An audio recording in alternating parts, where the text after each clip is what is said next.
ذی ہشم شاہ والا نسب مرتضی مجتبی خاتم الانبیاء مرتضی مجتبی خاتم الانبیاء اے فصیح البیاں اے بلیغ اللسان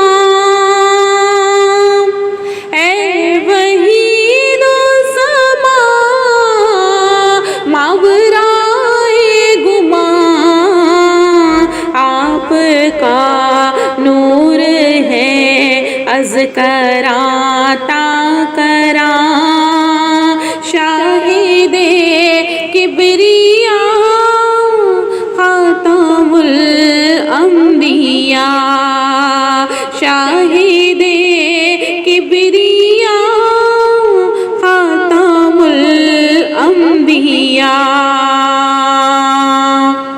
آپ ہیں وجہ تخلیق کون و مکان آپ کے دم سے ہے یہ زمین آسمان آپ ہیں بے نشانی کا بین نشان اے شہ دو سرا خاتم الانبیاء اے شہ دو سرا خاتم الانبیاء مرسل مرسلا سرور عرشیاں عادین سوجا مقبل مقبلا آپ کی ذات ہے باعث کن فکاں راز ارض و سما خاتم الانبیاء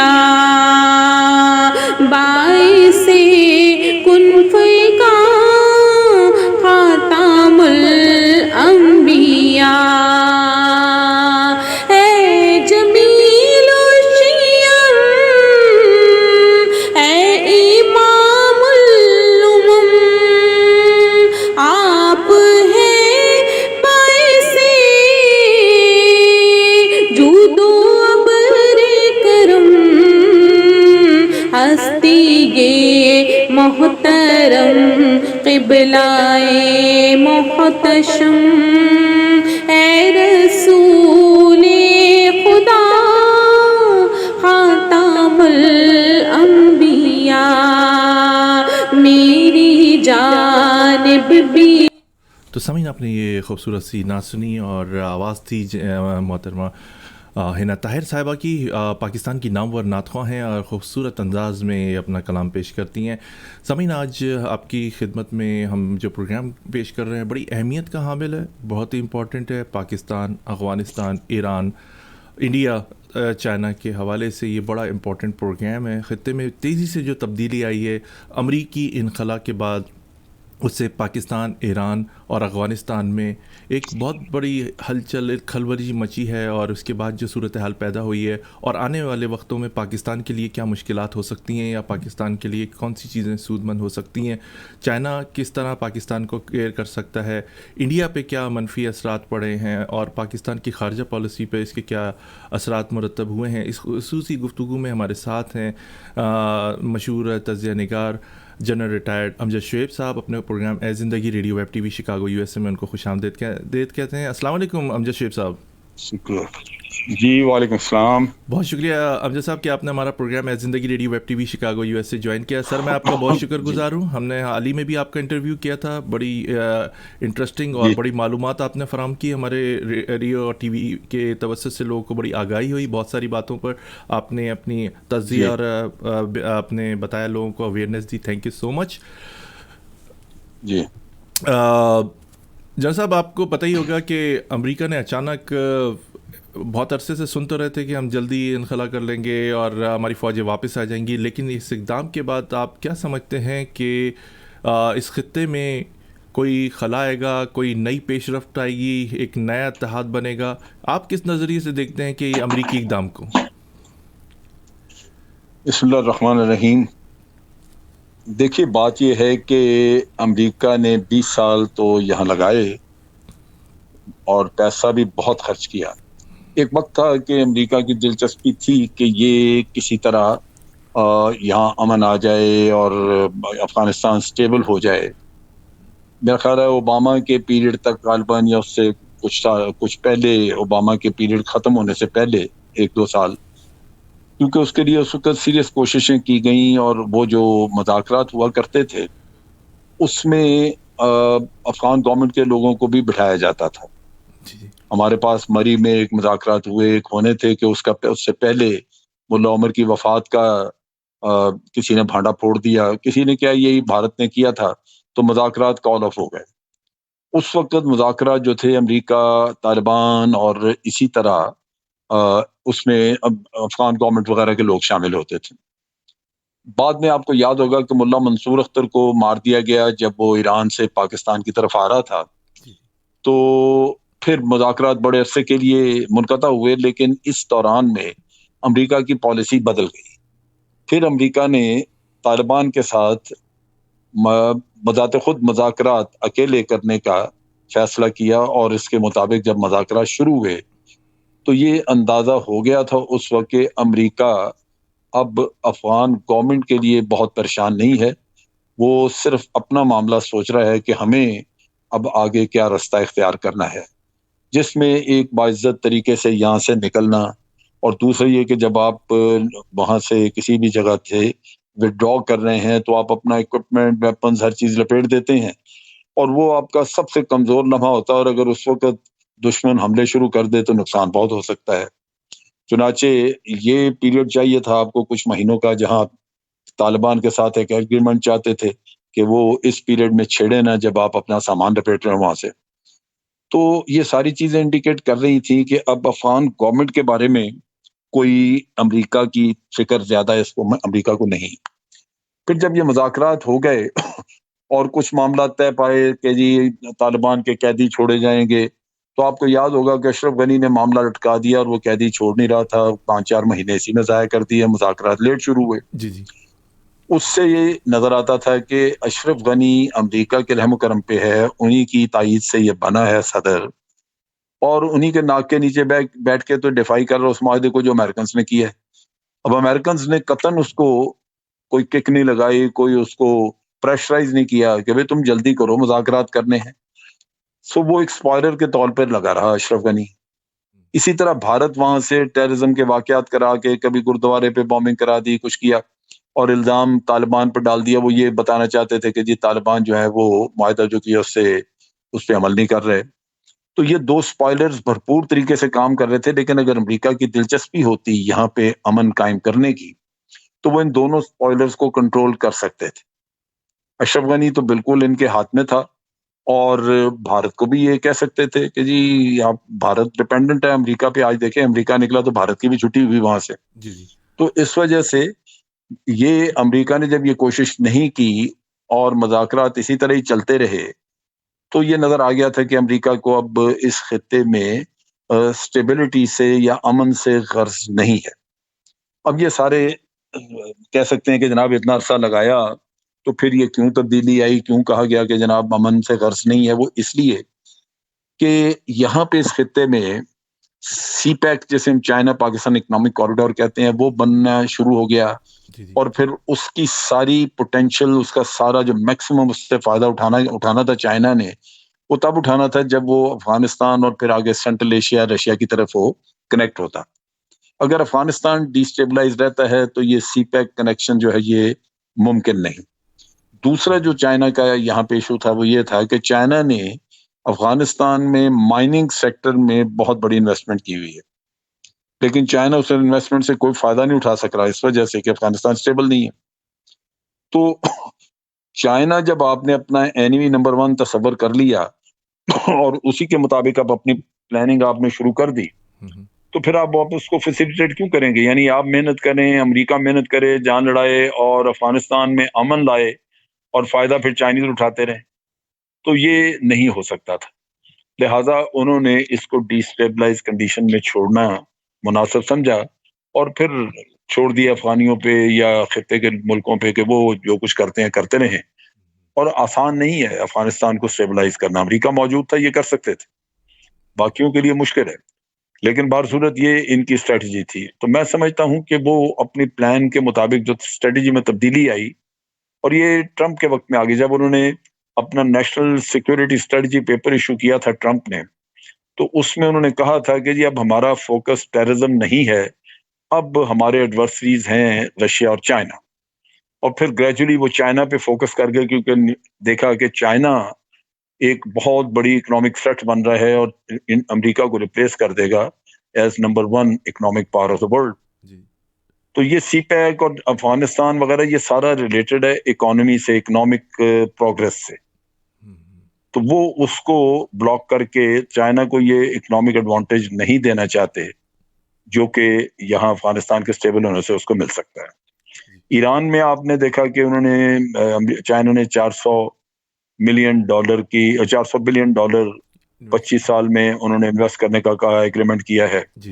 اب وہ بھی رستہ جو ہے وہ افغانستان سے جاتا ہے ان کا، اب وہ بھی کنیکشن جو ہے ان کو نہیں ملتا. نتیجہ یہ ہے کہ وہ ایک لمبا روٹ پاکستان آئے، پھر وہاں سے ایران کی طرف جائیں. پاکستان اور ایران کے درمیان انفراسٹرکچر نہیں ہے ابھی بنا ہوا، وہ بنانا پڑے گا. تو یہ ایشوز ہیں جن پہ لگتا ہے کہ امریکہ مطمئن ہے. انہوں نے اپنے کہنے کو اپنی قوم کو یہ کہیں گے کہ جی بیکار جنگ تھی، بہت لمبی ہو گئی، ہمارے بلا وجہ ہم لوگوں کو پھنسا کے بیٹھے ہوئے تھے، مارے جا رہے تھے، زخمی ہو رہے تھے، تو کچھ حاصل نہیں تھا. لیکن فیکٹ یہ ہے کہ امریکہ ایک سوچے سمجھے منصوبے کے تحت اس کو اس حال میں چھوڑ کے نکل گیا. بہت شکریہ جیسا بڑا اہم سوال. ماضی میں ہم نے دیکھا جتنے بھی مذاکرات ہوئے طالبان سے یا افغان حکومت میں، پاکستان کو ہمیشہ اعتماد میں لیا گیا اور پاکستانی گورنمنٹ نے اور عسکری قیادت نے بھی بڑی بڑھ چڑھ کر حصہ لیا اور امن قائم کرنے میں اور ان کی تنظیم نو کرنے میں بھی بڑا کردار ادا کیا پاکستان نے. کیا اس دفعہ جب امریکہ نکل رہا تھا، کیا پاکستان کو اعتماد میں لیا گیا یا پاکستان نے ہائی آفیشلز جو ہیں ان کو بتایا گیا کہ ہم اس طرح نکل رہے ہیں؟ جی وہ تو ہمارے آفیشلز کو پتا تھا کیونکہ یہ اس پروسیس میں تھرو آؤٹ ان کے ساتھ تھے، اور زلمے خلیل زاد چونکہ یہ پروسیس کو پروموٹ کر وہی چلا رہے تھے، تو وہ بڑا کانسٹنٹلی پاکستان وزٹ بھی کرتے تھے، بریفنگز بھی ہوتی تھیں، کوآرڈینیشن بھی ہوتی تھی. پاکستان کو یہ پتا تھا. صرف پاکستان کو اگر نہیں پتا تھا تو وہ بائیڈن کے آنے کے بعد جو تبدیلیاں ہونی شروع ہوئی وہ بات کی تھیں، ان کا اندازہ نہیں تھا. مثلاً جو ٹرمپ کے وقت میں ایگریمنٹ ہوا تھا اس کے تحت تو 1 مئی تک سارا انخلا مکمل ہونا تھا، لیکن جب بائیڈن آئے تو انہوں نے پہلے سپٹمبر تک ایکسٹینڈ کیا.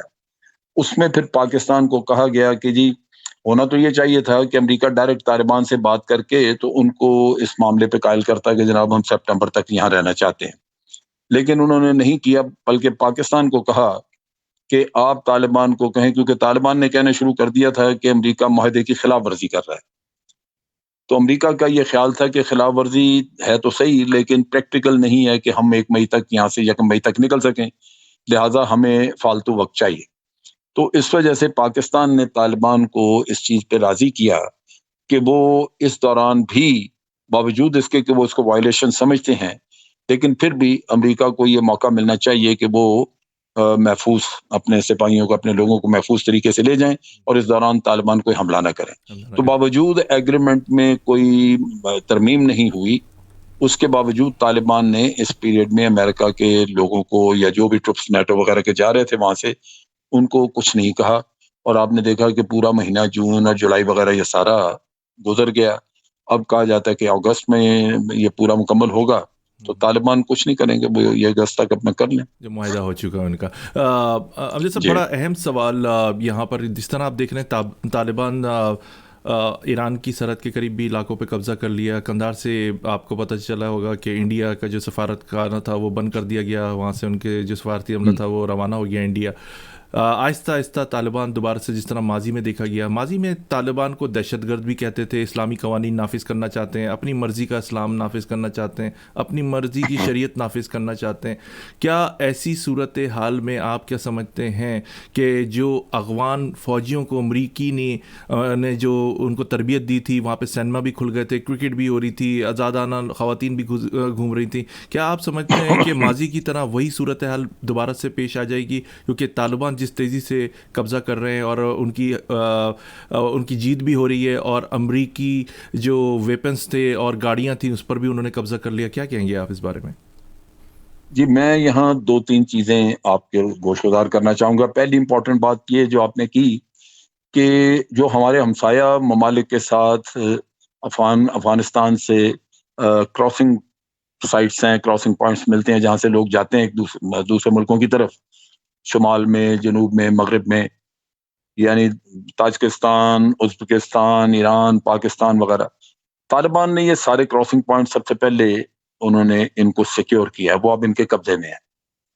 اور یہ بھی ہو سکتا ہے کہ اس قبضے کو مزید ری انفورس کریں، کیونکہ میرا اپنا اندازہ ہے کہ ان کی کوشش یہ ہوگی کہ ان کے لوگ نکل کے دوسرے ملکوں میں نہ جائیں، یعنی وہ ریفیوجیز نہ بنے وہاں پہ، کیونکہ اس میں خدشہ یہ ہوتا ہے کہ کئی لوگ جا کے باہر سے پھر طالبان کے خلاف ہو سکتا ہے تخریب کاری کا کام شروع کر دیں، دوسرے ملکوں میں اعلی کار بن سکتے ہیں کسی کے. سو میرا خیال ہے کہ کراسنگ پوائنٹس جو انہوں نے سب سے پہلے کیپچر کیے ہیں وہ اسی وجہ سے کہ ان سے لوگ واپس نکل نہ سکیں، باہر نہ جا سکیں. دوسرا ایشو جو آپ نے ذکر کیا ہے اس کا، ان کی فتوحات کا، تو فتوحات میں ایک اسٹریٹجی ہے، وہ پہلے ایک شہر جہاں جس میں انہوں نے جانا ہے وہاں وہ اطلاع دیتے ہیں کہ ہم آ رہے ہیں، ان کو وہ بتا دیتے ہیں کہ ہم جنگ آپ پہ مسلط نہیں کرنا چاہتے، آپ ہتھیار پھینکیں، ہم افغان ہیں، آپ کے بھائی ہیں، ہم امن قائم کرنا چاہتے ہیں. اور اپنے فوجیوں کو انہوں نے طالبان کو سخت ہدایات دی ہوتی ہیں کہ آپ نے کسی کی جائیداد ضائع نہیں کرنی، کسی کی دکان نہیں لوٹنی، کسی کی عزت پہ ہاتھ نہیں ڈالنا، کوئی بے گناہ مارنا نہیں. اگر آپ کو سامنے سے مزاحمت ہوگی تو آپ نے پھر کاروائی کرنی. نتیجہ یہ کہ جتنی بھی فتوحات ہوئی ہیں وہاں پہ کوئی مزاحمت نہیں ہوئی، اور اس مزاحمت نہ ہونے کی وجہ سے یہ چلتے آئے ہیں. تو اکا دکا کہیں تھوڑی بہت مزاحمت ہے. اب جو افغانی فوج ہے وہ جو باہر مختلف علاقوں میں پوسٹوں پہ لگی ہوئی تھی، وہ زیادہ تر اس کی حفاظت ہوتی تھی جب امریکن ایئر فورس ان کو سپورٹ کرتی تھی، اور جب بھی ان پہ حملہ ہوتا تھا تو آ کے بمباری انہوں نے کرنی، اور اس سے طالبان یہ افغان آرمی جو ہے اس کی بچت ہو جاتی تھی. اب وہاں پہ ایئر سپورٹ نہیں رہی، افغان آرمی جو ہے وہ زیادہ تر انہوں نے کابل وغیرہ کے دفاع کے لیے، بڑے شہروں کے دفاع کے لیے وہاں پہ لگا لی ہے. نتیجہ یہ کہ جو دور دراز علاقوں میں دفاعی پوسٹیں ان کی، وہ اکیلے لوگ ہیں، کچھ نہ کچھ وہ ہتھیار ڈال دیتے ہیں. وہ سمجھتے ہیں کہ ہمیں باہر سے پیچھے سے ری انفورسمنٹ نہیں آ سکے گی، لہٰذا ہم بلا وجہ مارے جائیں گے، وہ اپنے ہتھیار ڈال دیتے ہیں. اس طرح وہاں پہ فتوحات ہو رہی ہیں. اب آپ آگے دیکھ لیجئے، طالبان کی جو اسٹریٹجی میں سمجھتا ہوں وہ یہ ہے کہ وہ بالآخر مذاکرات کریں گے، لیکن وہ کابل پہنچ کے کابل پہ قبضہ نہیں کریں گے، کابل کے اوپر حملہ کرنے کی تیاریاں کر دیں گے، اور گورنمنٹ کو کہیں گے کہ جناب آپ مذاکرات کر کے، یعنی گورنمنٹ اور سارے جو سٹیک ہولڈرز ہیں ہمارے ساتھ معاملہ طے کریں. اور یہ معاملہ طے ہوگا طالبان کی بہت ساری خواہشات کے مطابق، کیونکہ وہ ایک پوزیشن آف اسٹرینتھ سے بات کریں گے. تو اشرف غنی جو امریکہ سے ہو کے آیا، اور جو بائیڈن نے کہہ دیا کہ جی اب آپ جانے آپ کا کام، تو اس کے بعد سے وہ اشرف غنی رہا نہیں. وہ اشرف غنی وہ بہت چھوٹی سی ایک چیز بن گیا ہے. اب اس کا غرور، اس کا وہ تکبر، جو ان صدارت کا کا جوش، جیسے پہلے ماضی اور تھا، جیسے جب ماضی میں جو ان کی بکواس پکچرز پہ بڑی کرتا تھا، وہ بڑی بڑی ڈھینگے مارتا تھا، کبھی پاکستان کے اوپر بک بک کرنی، وہ ساری چیزیں اس کے اندر سے نچوڑ لی گئی ہیں. اب وہ فیملی اس نے باہر بھجوا دی ہے. تو نظر یہ آتا ہے کہ یہ اب طالبان سے مذاکرات میں نرمی اختیار کریں گے، بہت ساری چیزیں ان کی مانیں گے اور اس چیز پہ اکتفا کریں گے کہ طالبان ان کو حکومت میں کیا کیا حصہ دیتے ہیں. تو اس طرح لگتا یہ ہے کہ مذاکرات کے ذریعے ہی بالآخر معاملہ ٹھیک ہوگا، کیونکہ طالبان کی دو باتیں ہیں جو میں ذہن میں رکھتا ہوں جو انہوں نے ان دنوں کہی ہیں. ایک تو انہوں نے کہا ہے جی کہ ہم امن پلان اپنی بھی بنا رہے ہیں اور وہ ہم اگلے مہینے کے یعنی اگست کے شروع میں ہم وہ پیش کر دیں گے دوسری سائڈ کو، اور دوسری سائڈ نے اپنی امن پلان پہلے ہی ان کو دے دی. ایک چیز یہ ہے. دوسری قصہ یہ ہے کہ انہوں نے بار بار کہا ہے کہ باوجود اس کے کہ میدان جنگ میں ہم فتوحات حاصل کر لیں، ہماری پوزیشن بہت مضبوط ہے، لیکن اس کے باوجود ہم مذاکرات ترک نہیں کریں گے. تو یہ دو چیزیں ہیں جو ظاہر کرتی ہیں اگر ان پہ عمل ہوا. اچھا، اب آ جائے بھارت کے رول پہ جو آپ کا تیسرا پوائنٹ تھا. جی جی تو یہ تو چیزیں ٹھیک ہو گئیں. مجھے لگتا ہے کہ یہ اسی طرح طالبان کی مرضی ہے کہ اس طرح چلایا جائے، وہ اپنی مرضی کے مطابق چلانے کی کوشش کریں گے. لیکن پرابلم کیا آ سکتی ہے؟ بھارت پہلے دن سے ہی، جیسے میں نے کہا، اشرف غنی اور بھارت یہ دو سپوائلرز تھے. جی جی بھارت نے تھرو آؤٹ ایک بڑا نیگیٹو رول پلے کیا اور اب بھی کر رہا ہے. اشرف غنی نے اپنے ملک میں بجائے اس کے کہ امن کی طرف جاتا، اس نے ملیشیاز بنانے کا کام شروع کیا. ناردرن الائنس کو کہا آپ ملیشیا بنائیں. احمد شاہ مسعود کا بیٹا ہے محمد شاہ، وہ بنا رہا ہے ملیشیا. اسی طرح یہاں پہ آپ کہہ لیجئے کہ ہرات میں اسماعیل خان اپنی ملیشیا تیار کر رہا ہے. مختلف جگہوں پہ یہ ملیشیا، ان کے پاس ویپنز نہیں تھے. انڈیا نے 1,00,000 ان کو دیے ہیں ویپنز، یہ رائفلز وغیرہ، موسٹ ماڈرن آٹومیٹک رائفلز. اچھا، اب یہ اس کا مطلب ہے کہ ملیشیا تیار ہو جائیں گی. اب اگر ملیشیا میدان میں کودتی ہیں، ریزسٹ کرتی ہیں، تو لازماً طالبان کے خلاف ہی ہوں گی اور طالبان کی لڑائی شروع ہو جائے گی. وہ جنگ شروع ہوتی ہے تو پھر خانہ جنگی ہوگی. جی ہاں اور اس سول وار میں پھر نقصان بھی ہوگا، اور پھر وہ جو خطرات ہیں کہ جناب ریفیوجیز وغیرہ باہر نکلنے کی کوشش کریں گے، پھر وہ ایک انسانی المیہ بنے گا. اب بھارت کو کسی نے نہیں روکا، وہ ایک شیطان کی طرح یہاں پہ گند پھیلا رہا ہے. اس کا حل یہ تھا کہ تمام جو خطے کے ملک ہیں، مثلاً رشیا، چائنا، پاکستان اور ایران، یہ مل کے ایک ایگریمنٹ کر لیتے کہ جناب کسی کو بھی نہ کسی کو افغانستان کے اندر کوئی پراکسی بنانے دیں گے، اور نہ ہی کوئی پراکسی بننے کی اگر افغانستان سے کوشش کرے تو اس کی مدد کی جائے گی. تو اس صورت میں بھارت کو روکا جا سکتا تھا. تو آج یہ اچھا، یہ رشیا، چائنا، پاکستان، ایران اور تاجکستان، ازبکستان، یہ سارے یعنی سینٹرل ایشیا کے دونوں ملک، کیونکہ ابھی یہ جو ویپنز دے رہے ہیں یہ ادھر سے تاجکستان کی طرف سے دے رہے ہیں، تو پہلے ایران کی طرف سے لے کے جاتے تھے. تو یہ گڑبڑ ہے وہاں پہ، جس کی وجہ سے خطرہ ہے کہ وہاں پہ بھارت کے اس گھرونے رول کی وجہ سے کہیں خانہ جنگی نہ ہو. اب جہاں تک قندھار کے ان کے کونسلیٹ کا تعلق ہے، یہ نے بند کیا. قندھار میں یہ کہہ رہے ہیں کہ جی بھی ہم وہاں پہ جو لوکل سٹاف ہے ہمارا وہ کونسلیٹ چلا رہا ہے، ہم نے بھارتی شہری نکال لی. بھارتی شہری ہے کیا؟ وہاں پہ جتنی بھی یہ کوئی ڈیولپمنٹ پروجیکٹ وغیرہ کی بات کرتے تھے، اس کی آڑ میں انہوں نے لوگوں کو انجینئر دکھائے ہوئے، لیکن یہ ان کے را کے آدمی تھے جو وہاں پہ کام کرتے تھے. تو کوئی 10 آدمی کا سٹاف اور 40 کے قریب ان کے ایجنٹس تھے جن کو یہ نکال کے لے گئے. تو ان کو اندازہ تھا، ورنہ تو جتنی بھی ایمبیسیز ہیں وہاں پہ انہوں نے اپنی سیکیورٹی بڑھا دی ہے، لیکن سٹاف ان کا موجود ہے وہاں پہ سوائے آسٹریلیا کے. تو یہ ان کو پتا تھا کہ یہاں پہ بھید کھل جائے گا. ہمیں تو پاکستان میں بیٹھے پتہ ہے کہ کون کون سے ان کے ہیں وہاں پہ ایجنٹس جو ہیں جو را کے لیے کام کر رہے تھے، ان کے نام پتہ ہے، تو پکڑے جا سکتے تھے. ہو سکتا ہے طالبان پکڑ لیتے، نہ پکڑتے تو تب بھی خطرہ رہتا کہ کسی نہ کسی وقت کو مسئلہ آ سکتا ہے. تو انہوں نے نکال لی ہے. اس لحاظ سے وقتی طور پہ تو وہاں پہ ان کے آپریشنز ہو سکتا ہے کہ رک جائیں، لیکن بالآخر یہ واپس آنے کا کریں گے. اور اب ڈیپینڈ کرتا ہے کہ وہاں پہ کس قسم کی گورنمنٹ بنتی ہے، اور اگر وہاں پہ خانہ جنگی ہے تو پھر تو ان کے لیے کوئی مسئلہ نہیں. جو ملک جہاں پہ حکومت کی رٹ نہیں ہوتی وہاں سے تو ہر کوئی کام کر سکتا ہے دہشت گردی. جی بہت شکریہ امجد صاحب. بڑا اہم سوال. امریکی 20 سال تک وہاں پر رہے افغانستان میں, افغان فوج کو تربیت بھی دی, اور جس طرح امریکی مداخلت بھی نظر آئی کہ وہ بھی ان کو اسلحہ بھی دے رہے تھے, سب کچھ دے رہے تھے, ایسی کیا وجہ ہوئی کہ طالبان کے سامنے بالکل وہ لڑنے کے قابل نہیں رہے, آرام سے وہ قبضے کرتے رہے علاقوں پر؟ ایسی کیا وجہ ہوئی کیونکہ ان کے پاس ایک جدید اسلحہ بھی. جی ایک تو میں نے بتایا نا کہ جو دور دراز علاقوں میں ڈپلائڈ تھی ان کی فوج, ان کو اندازہ تھا کہ پیچھے ہمارا کنیکشن نہیں ہے ہمارے مین بیس کے ساتھ, کابل کے ساتھ, تو لہٰذا وہاں سے ری انفورسمنٹ نہیں آ سکیں گی, انہوں نے جان بچائی. کچھ لوگ جو ہیں وہ ویسے بھی اندرونی طور پہ سبورٹ جیسے ہو جاتے ہیں, آپ دیکھتے ہیں کہ ان میں طالبان کے ایلیمنٹ اندر گھس گئے, وہ کہیں پہلے سے انہوں نے بھرتی شرطی کرا لی ہے, تو وہ تھوڑا بہت وہاں پہ لوگوں کی برین واشنگ کرتے رہتے ہیں, لہٰذا وہ بڑی جلدی انہوں نے ہتھیار پھینک دی, کیونکہ ہیں تو وہی اپنے افغانی لوگ ہیں. جی. اور تیسرا جو ایشو ہے وہ ایئر پاور کا ہے کہ امریکی بڑے ایکسٹینسو ان کو ایئر سپورٹ دیا کرتے تھے.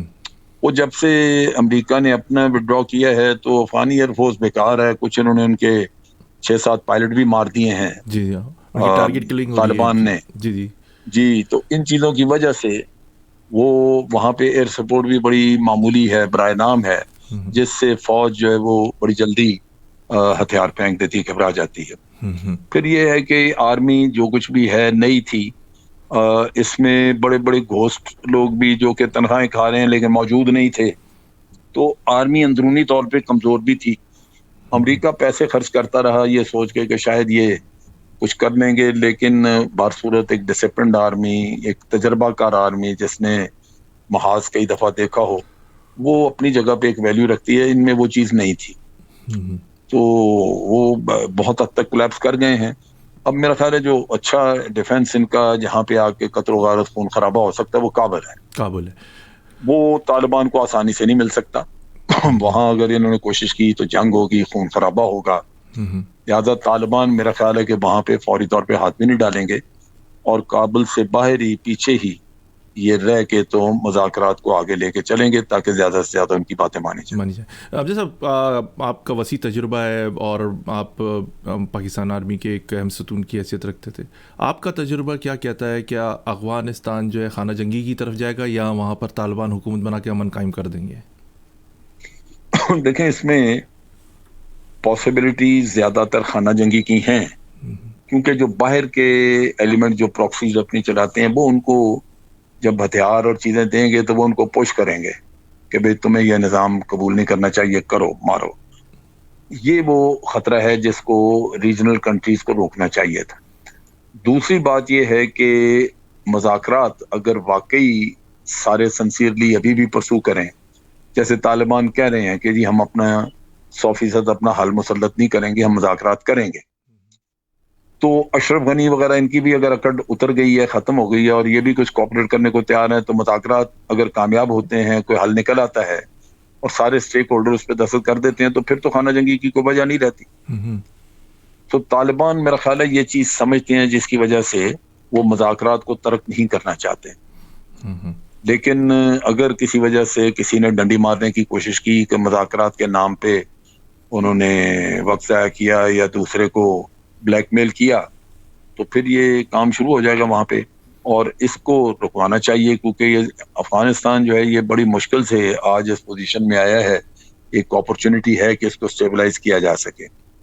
تو اس میں یہ جو ملک جن کے ان کے ساتھ بارڈرز ملتے ہیں افغانستان کے ساتھ, ان کو ایک رول پلے کرنا چاہیے. اگر اس طرح نہیں ہوگا تو پھر افغانستان دوبارہ خانہ جنگی کی طرف چلا جائے, وہی مار پٹائی اور پھر مسئلے مسائل آگے بڑھیں گے خطے کے لیے بھی. جی سر, بڑا ایک اور اب ہم تھوڑے سے پاکستان کی, کیونکہ سیاست میں بھی اور پاکستان کی سالمیت کے لیے بھی کچھ چیزیں خطرناک سامنے آ رہی ہیں, کیونکہ وہاں پر خانہ جنگی ہوئی یا اگر وہاں پر کچھ چیزیں ہوتی ہیں, کیونکہ پڑوسی ملک ہے, وہاں کی بارود کی اسمیل پاکستان میں بھی محسوس کی جاتی ہے. بڑی اہم بات آپ سے کرنے کے جا رہے ہیں, کیا پاکستان سے واقعی امریکہ نے فوجی اڈے مانگے ہیں یا صرف یہ ہماری پالیسی ہے کہ اگر مانگے تو نہیں دیں گے؟ کیا کہیں گے اس بارے میں؟ نہیں, یہ ہوا یہ تھا کہ ان کے ایک تو خیر انہوں نے جو اپنے سینٹ میں اور وہاں پہ کانگریس میں بریفنگز دی امریکہ میں, اس میں ان کے جو چیف تھے پینٹاگون کے ہیڈ یہ جو ابھی مقرر ہوئے ہیں، انہوں نے کہا کہ جی ہم اب افغانستان سے باہر بیٹھ کے تو ہم اپنے لیے اسی طرح بیسز لیں گے جو دوسرے بیسز کے سے مختلف ہوں گے، کیونکہ ہم وہاں پہ لمیٹڈ کام کریں گے لیکن ہمیں بیسز چاہیے وہاں پہ. چاہیے انہوں نے ان دا مین ٹائم انہوں نے تاجکستان سے بیسز کی بات کی باقاعدہ، انہوں نے انکار کر دیا. اب اس بات پہ پہلے ہی شبہ پیدا ہوا کہ اب ایران سے یہ لے نہیں سکتے، تاجکستان نے انکار کر دیا، دوسری طرف رشیا وہ نہیں دیں گے، پاکستان رہ گیا، اب پاکستان سے مانگیں گے. جو انٹیلیجنس چیف ہیں انہوں نے خفیہ دورہ کیا، امریکہ کے CIA کے ہیڈ جو ہیں انہوں نے یہاں پہ خفیہ دورہ کیا. عمران خان نے تو ان سے ملنے سے انکار کر دیا، ملے نہیں، لیکن جو ان کی ISI کے چیف وغیرہ سے بات ہوئی تو وہاں انہوں نے ذکر کیا کہ ہمیں شاید ضرورت ہو، لیکن باقاعدہ ریکویسٹ نہیں کی تھی. باقاعدہ ریکویسٹ ہوتی ہے وہ تو گورنمنٹ ٹو گورنمنٹ ہوتی ہے. اسی طرح جو آرمی GHQ لیول پہ جو ملٹری ٹو ملٹری بات چیت ہوئی اس میں بھی یہ نقطہ انہوں نے ذکر کیا کہ ہمیں بیسس کی ضرورت ہوگی. گورنمنٹ نے چونکہ ایک بڑا مضبوط سٹانس لیا تو اب بات اس کے بعد فزل آؤٹ کر گئی، کیونکہ جب دیکھا کہ جی یہ تو بڑا دو ٹوک جواب دے رہے ہیں، تو پھر وہ باقاعدہ جو ریکویسٹ آنی تھی جس کے لیے اس سے پہلے پاؤں رکھ کے پانی کی گہرائی ناپ رہے تھے کہ یہ کس حد تک ہمیں دینے کے لیے تیار ہیں، تو وہ اگلا سٹیپ پھر انہوں نے لیا نہیں. تو اسی میں فزل آؤٹ ہو گئی چیز، جہاں آپ کہہ لیجئے کہ پرائم منسٹر نے ایک انٹرویو میں کہہ دیا اور سارا ملک پھر ادھر کہہ رہا، اور وہ لاجیکل تھا. ایکچولی پاکستان میں اس وقت اگر آج ہم ریفرینڈم کروا دیں اس نقطے پہ تو میرا نہیں خیال کہ 99% لوگ جو ہیں وہ اس سے کوئی 1-8% ہو شاید جو اس کی فیور میں ہو کہ بیسس دے دیں. 99% آپ کو کہیں گے کہ جی بیسس نہیں دینے. تو گورنمنٹ کے لیے بہت بڑی مشکل بن سکتی تھی اگر یہ مان لیتے. پھر طالبان نے بھی آپ کو دھمکی دی تھی کہ اگر آپ نے بیسس دیے تو پھر ہم بھی آپ کو دشمن مانیں گے. دشمن مانگے. تو اور اس جو طرح ماضی میں ان کے دور میں ایلیمنٹس آ جو جاتے پاکستان میں بم بلاسٹ ہوتے تھے، خودکش دھماکے، وہی دوبارہ ہونے کے خطرات وہ پاکستان پھر دوبارہ شروع ہو جاتا ہے. تو جی. میرا خیال عقل مندی کا تقاضا یہی تھا. البتہ میں ان کے کہنے کا جو انداز اور طریقہ تھا اس سے میں اتفاق نہیں کرتا تھا. میری رائے میں اس کو اتنی ہائپ نہیں کریٹ کرنی چاہیے تھی. ڈپلومیٹک چینل سے کوائٹلی ہمیں کنوے کر دینا چاہیے تھا کہ چونکہ ہماری اپنی قوم اس کی فیور میں نہیں ہے، پورا ملک اس کی فیور میں نہیں ہے، لہٰذا ہمارے لیے یہ بڑا مشکل ہوگا، ہم نہیں کر سکیں گے. بہت تو شکریہ. جب آپ کہتے ہیں ایبسولوٹلی ناٹ تو وہ پھر ذرا اس میں رونت، تھوڑا ایروگینس نظر آتی ہے، اور پھر وہ دوسرے کے لیے بھی تھوڑا ہیوملیٹنگ ہوتا ہے. وہ یہ اس طرح نہیں کرنا چاہیے. دس ناٹ اے ڈپلومیٹک وے. جی. اب صاحب میری ناقص معلومات میں کچھ چیزیں ہیں آئیں سامنے، جس طرح فوجی اڈوں کی بات کی گئی کہ ہمیں علاقے چاہیے امریکہ کی طرف سے. کچھ یہ بھی دباؤ ہے کہ جو امریکہ کے ساتھ افغانستان میں لوگ لڑ رہے تھے، جو وہاں کے مقامی تھے، جو خطے سے بڑے بخوبی واقفیت رکھتے تھے کہ کون سے علاقے، کون سی اہم جگہ ہیں، وہ ان کے ساتھ تھے. ان کو محفوظ مقام دینے کے لیے پاکستان سے ریکویسٹ کی گئی ہے یا پاکستان پر دباؤ ڈالا گیا ہے؟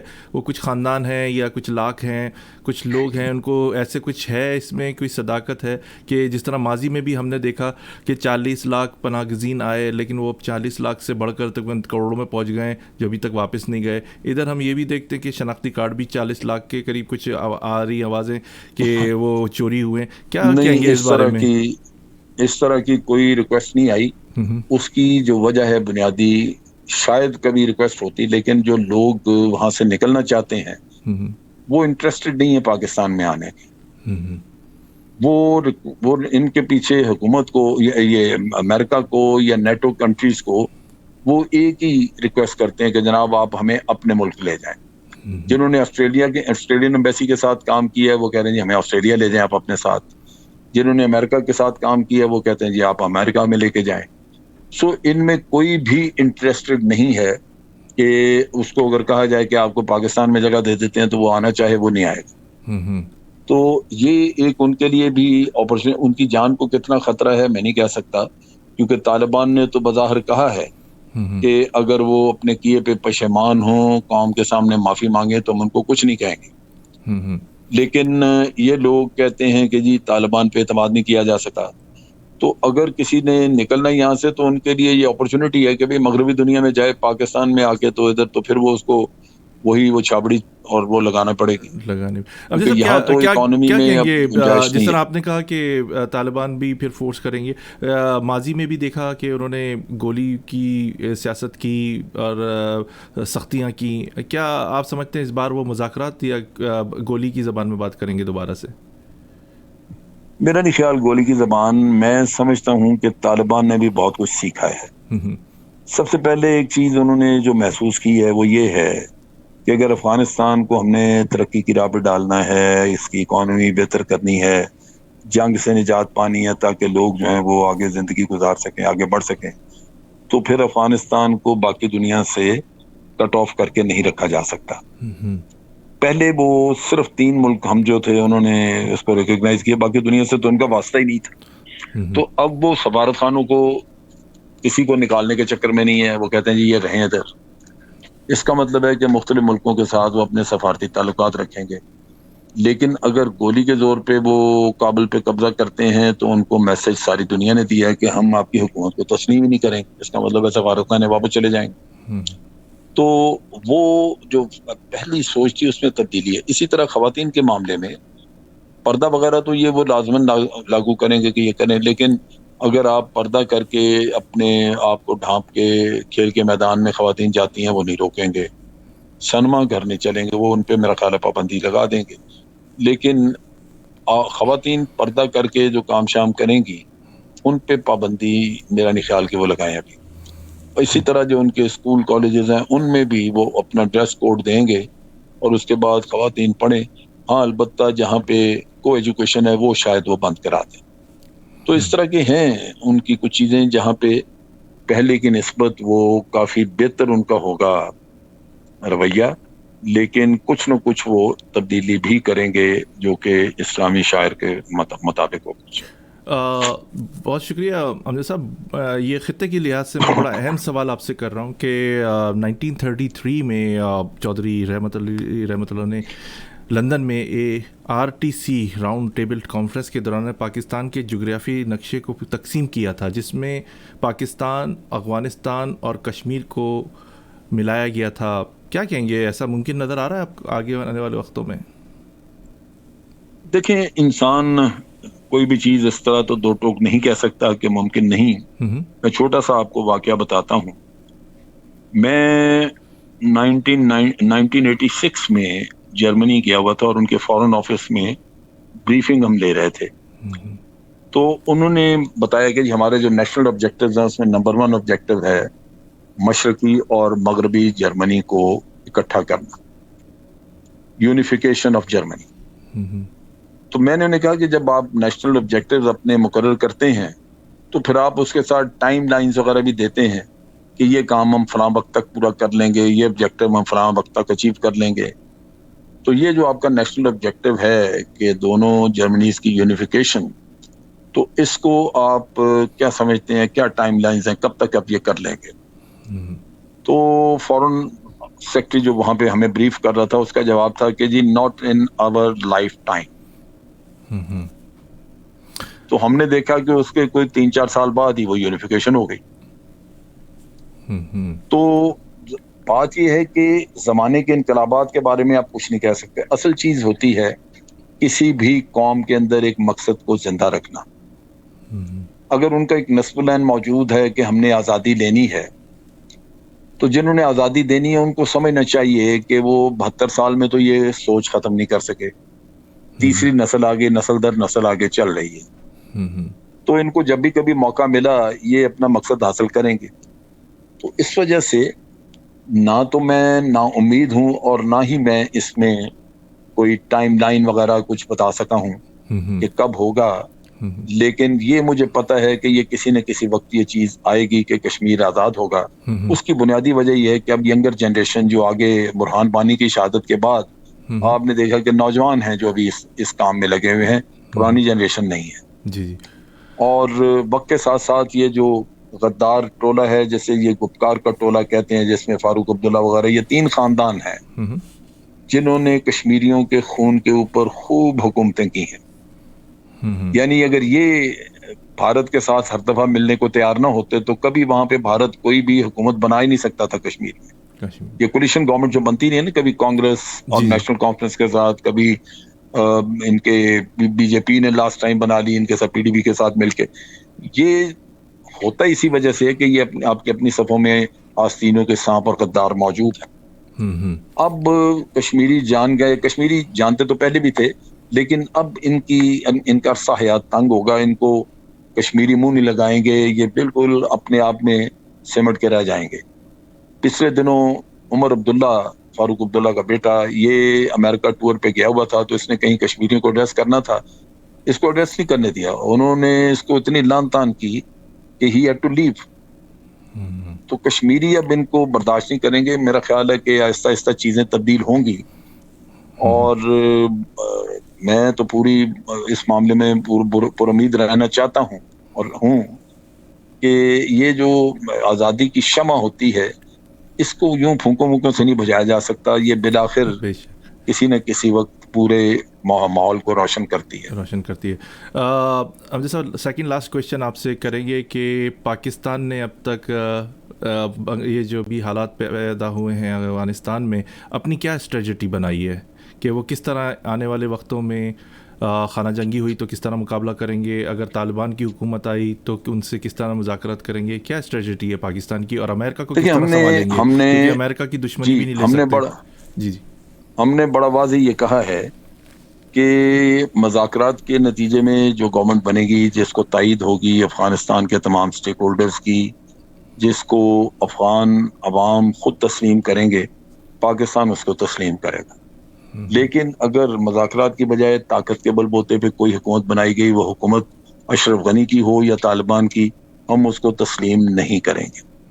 کیونکہ یہ اگر آج ہم کسی کو تسلیم کرنے کا کہہ دیں تو اس کا مطلب آپ نے اپنی پراکسیز بنا لی, اب امن کے چانسز کم ہوں.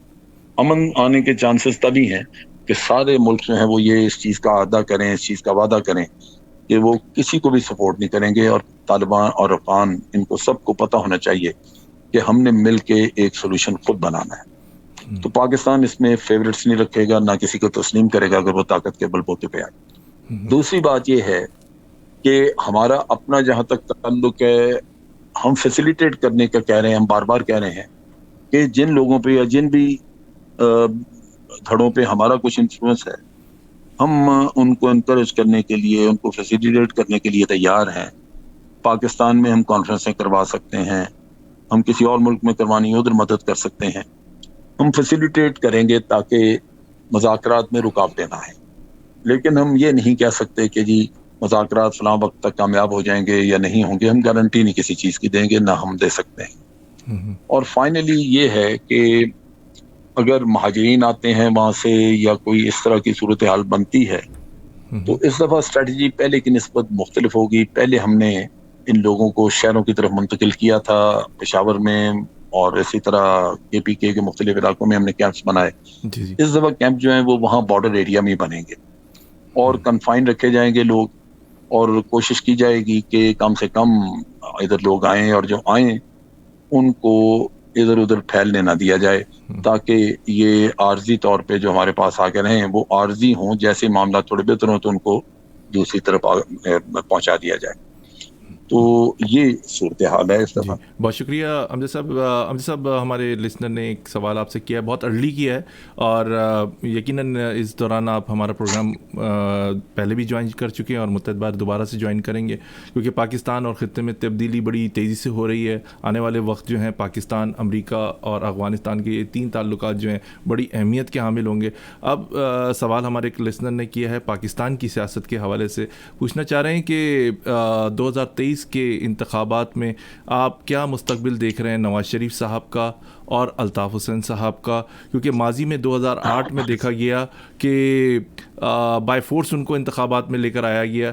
کیا دوبارہ سے یہ دونوں حضرات پاکستان کی سیاست میں نمودار ہوں گے؟ کیا کہیں گے اس بارے میں؟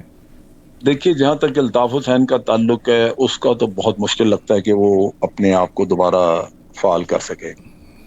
اس کی جو بنیادی وجہ ہوئی وہ یہ ہے کہ الطاف حسین اب دوسری جو انٹیلیجنس ایجنسی جو اس کو استعمال کر رہی تھیں ان کے خیال کے مطابق اب وہ بیکار ہے, یوز لیس ہے, اگر وہ کراچی میں کچھ آج کرنا چاہے تو کر نہیں سکتا. ایک وقت تھا نا جب وہ اشارہ کرتا تھا جی جی تو کراچی بہت میں پاور کوہرام تھی مچ جاتا ان تھا, کی. کراچی جی بند ہو جاتا, بڑی پاور تھی. جی. آج وہ چیز نہیں. جب انٹیلیجنس ایجنسیز جو ہیں وہ بڑی اس معاملے میں خود غرض ہوتی ہیں کہ ایک منٹ بھی اگر ان کو پتہ لگ جائے ایک لمحے کہ اب یہ ہمیں کام ہمارے لیے نہیں کر سکتا, تو وہ اپنا پیسہ اور وقت ضائع نہیں کرتے, وہ اس انڈیویجول کو چھوڑ دیتے ہیں. تو الطاف حسین تقریباً بھکاری ہو چکا ہے, تو اس وجہ سے اس کے اپنے حالات بھی خراب ہیں اور کوئی اس کی باتوں پہ کوئی عمل بھی آگے نہیں جا رہا. جی جی ایک خوف تھا جو وہ ٹارگٹ کلنگ کرواتے, انہیں ہٹ بریگیڈ ایک رکھا ہوا تھا, وہ لوگ بھاگ کے چلے گئے ہوئے ہیں ساؤتھ افریقہ.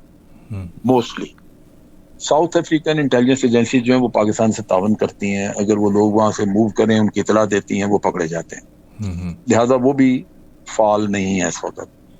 تو اس وجہ سے کوئی بھی ایجنسی جو باہر سے پیسہ لگانے کو تیار نہیں کسی پہ, اور خود اس کے حالات اتنے بگڑ چکے, تو وہ میرا خیال ہے اس کی توقع کرنا کہ وہ کوئی کم بیک کرے گا, وہ it will not be possible for ہم. جہاں تک دوسرے دو حضرات کا تعلق ہے, زرداری ہوا یا Nawaz Sharif P M L N اور پی پی پی, ان کا میں صرف آپ کو ایک چیز بتا دوں, پاکستان آج ایک بہت ہی مختلف ملک ہے جو وقت کے ساتھ ساتھ خراب ہو کے ایک ایسی نہج پہ پہنچ چکا ہے جہاں اس کو ٹھیک کرنا کافی مشکل ہے. اور وہ یہ ہے کہ آج یہ جو کرپٹ مافیا ہے, زرداری ٹولہ ہو گیا, ان کے سارے نیچے منسٹرز وغیرہ, نواز شریف, اس کے جو جتنے سرکردہ لیڈر جو آپ کو اکثر نظر آتے ہیں نواز شریف کو ڈیفینڈ کرتے ہوئے, انہوں نے, ان کی پاکٹس اتنی ڈیپ ہیں, انہوں نے اتنا مال کمایا پاکستان میں کہ آج یہ کرپٹ مافیا ہماری ریاست سے کہیں زیادہ طاقتور ہے, کہیں زیادہ مضبوط ہے. یہاں پہ اس کا مظہر آپ یہ دیکھیں گے کہ عمران خان کی پوری کوشش کے باوجود ان میں سے جتنے پکڑے ہیں, جن کے اوپر بلینز کے کیسز ہیں, ایک بھی شخص کو یہاں سزا نہیں ہوگی. یہ جو 2 سال رہ گئے عمران خان کے, اسی طرح گزر جائیں گے. کیا آپ سمجھتے ہیں عمران خان صاحب 5 سال اور کمپلیٹ کریں گے, ان کو 10 سال کے لیے لائے گیا, کیا کہتے ہیں؟ نہیں, مشکل لگتا ہے. اس کی وجہ یہ ہے کہ آپ سنتے ہیں نا, اکثر کہتے ہیں کہ یہ نالائق ہیں جی, یہ کچھ نہیں کرتے, ان کو پتہ نہیں ہے. یہ ایسی بات نہیں ہے, ان سے بڑے نالائق ہیں نون لیگ میں بیٹھے ہوئے اور پیپل پارٹی میں بیٹھے ہوئے. اصل چیز یہ ہے کہ کرپٹ مافیا جو ہے اس نے اپنے لوگ ہر ادارے میں بٹھائے ہوئے ہیں, بیوروکریسی میں ہے, پولیس میں ہے, ایف آئی اے میں ہے, نیب میں ہے, جال بچھا ہوا ہے پورا. وہ کہتے ہیں کہ یہ مصیبت کہاں سے آ گئی, جو ہمیں آگے تو چیک کرتے ہیں کہ جی آپ کرپشن نہ کریں, یہ نہ کریں, وہ نہ کریں. کوئی تعاون نہیں ہے اس کو کسی طرف سے. جیسا انٹرپول کہتا ہے کہ کوئی شخص اگر اس پر کوئی مقدمات بنتے ہیں, اس کی موجودگی میں, اس کے ملک کے اندر وہ موجود ہے, پھر وہ ملک سے باہر چلے جاتا ہے, تو اس کو انٹرپول واپس لے کر آ سکتی ہے. تو نواز شریف صاحب ابھی تک واپس کیوں نہیں لے کر آئے جا سکے؟ نہیں آ سکتا. اس کی وجہ یہ ہے کہ یہاں یہ سارا انٹرپول اور عدالت, برطانیہ کی عدالتیں, قانون بکواس ہے. یہ سارا ان کے اپنے ملک کے لیے کام کرتا ہے. اس میں آپ دیکھ لیجئے کہ ایک کیس سعودی عرب کا کیس امریکہ کی عدالت میں ہمارا پڑا ہے, اسی محمد بن سلمان کا. اسی طرح وہ کینیڈا کی عدالت میں ایک پڑا ہوا کیس, جس شخص کو وہ محمد بن سلمان کہہ رہا ہے کہ یہ یہاں سے اربوں ڈالر کھا کے چلا گیا ہے, اس کا نام ہے ڈاکٹر سعد الجبیر. جو یہ جو ڈاکٹر سعد الجبیر ہے, یہ شخص جو ہے یہ امریکہ کی سی آئی اے کے ساتھ مل کے کام کرتا رہا ہے. اس کو اگر سزا ہو جاتی ہے تو سی آئی اے کے کئی راز کھل جائیں گے. چنانچہ اسٹیٹ ڈپارٹمنٹ نے کہا ہے کہ جی عدالت کو فوراً بتائیں کہ ریاست جو ہے وہ رائٹ رکھتی ہے, یہ حق رکھتی ہے کہ اگر وہ سمجھتی ہے کہ اس کی سیکورٹی کو کسی چیز سے نقصان ہو سکتا ہے تو وہ عدالت کو روک دے اس سے, لہذا آپ اس سے آگے نہ جائیں. یہ پاکستان میں کسی عدالت کو آپ کر سکتے ہیں؟ نہیں. نتیجہ یہ, اور یہی برطانیہ میں ہے. اگر MI6 کہہ دے کہ نواز شریف واپس نہیں جائے گا, میں آپ کو بتا سکتا ہوں کہ کوئی دنیا کا شخص اس کو نہیں لا سکے گا. الطاف حسین کے بارے میں اتنی تحقیقات ہوئی ہیں, منی لانڈرنگ, یہ وہ سارا,